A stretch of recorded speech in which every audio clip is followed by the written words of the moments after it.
Good morning to all. My name is Arthur Barrow. Today we have come here to take interview of Mr. Arvind Dagre. He is a founder of Sri Samaj Fabrication, which makes raw material for different companies, metal raw material. So, नमस्कार sir. नमस्कार. तुम्ही सुरुवातीला तुमच्या basic qualification तुम्ही काय शिक्षण करून गेला त्याच्याबद्दल माझं मेकॅनिकल इंजिनिअरिंग आहे, बी मेकॅनिकल.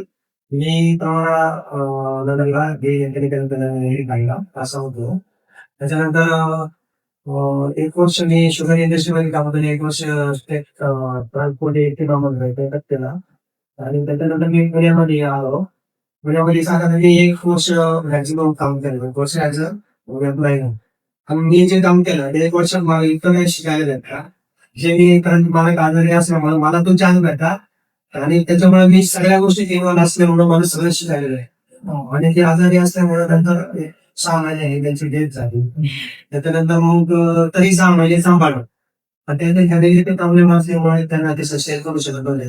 आणि मी जे वर्षामध्ये जे काही काम शिकलो होतो त्यांचा माझा जो फेम होता त्याच्यामुळे ते म्हणले की सगळं तू आता सांभाळ आणि आम्हाला एक सांभाळून महिन्याला दे.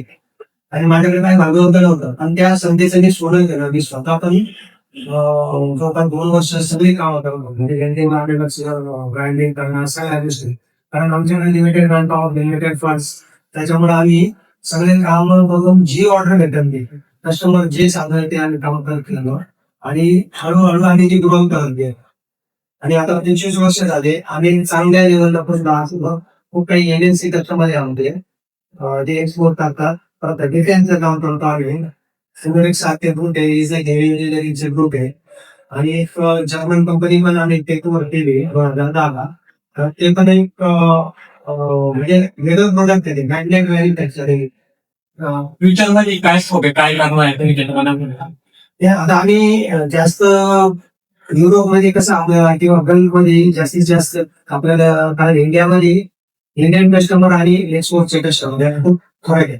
आणि त्यांना जे पाहिजे की डॉक्युमेंटेशन, जी क्वालिटीची लेवल आहे, आता आम्ही ती सगळी जवळपास अचीव करत आणलेली आणि ऑलरेडी आम्ही करतो पण आहे. त्याच्यामुळं फ्युचरमध्ये आणि वर्ल्ड वाईड इंडियातील मॅन्युफॅक्चरिंग फ्रंट आहे आणि वर्ल्ड जे आहे युरोपियन घ्या, अमेरिका घ्या, इंडियामध्ये मॅक्सिमम सोर्सिंगचा प्रयत्न करतात.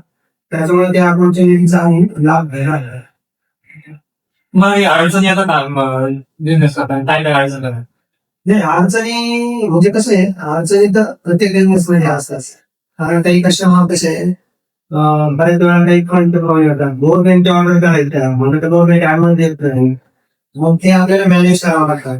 आणि रिलेशन कसं कस्टमर बरोबर रिलेशन प्लस सप्लायर बरोबर रिलेशन आपल्याला ते करू आणि जे वर्कर आपल्याकडे काम करतात, जे एम्प्लॉय काम करतात, तर त्यांना टाइम टू टाइम म्हणजे आम्ही ते हे केलेले सिस्टीम लावलेली जेणेकरून त्यांना त्यांच्या कष्टाचे पेमेंट एकदम ज्या डेटला स्पेसिफाय केलेले त्या डेटला द्यायला पाहिजे. आणि ते आम्ही तसं अडचणी तर बरेचसे चॅलेंजिंग राहतात. कधी कधी कस्टमर ड्रॉइंग सुद्धा नाही आल्या तर आम्हाला त्याच्यात पण चॅलेंजेस फेस करावे लागतात. त्याच्यामुळे थोडे डिले होऊन जातात किंवा ते सिच्युएशन मुळे मटेरियल रेट आणि जेव्हा कोण केलं जेव्हा टेंडर झालं तेव्हा रेट एक होता आणि त्याच्यानंतर डायरेक्ट 30% त्याच्यात मटेरियलचा रेट वाढून घ्या. त्याचा आमचा याच्यावरती खूप मोठा इम्पॅक्ट झाला, पण तरी आम्ही तो सस्टेन करू शकतो आणि त्या पोचलेले.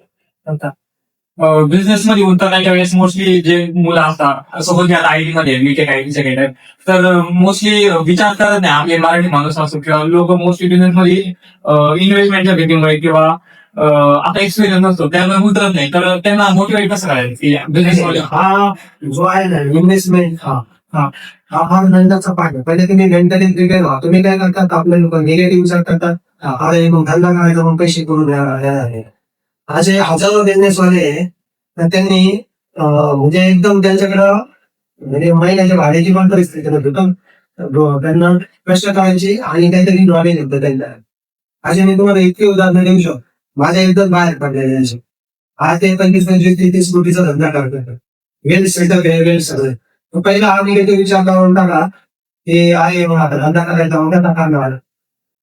मोटिवेशन ठेवलं पाहिजे आणि ते ठेवायलाच पाहिजे. आपण जर एकदम निगेटिव्ह हे करत असलं आणि घेऊन घडलं तर उपयोग नाही. थँक्यू.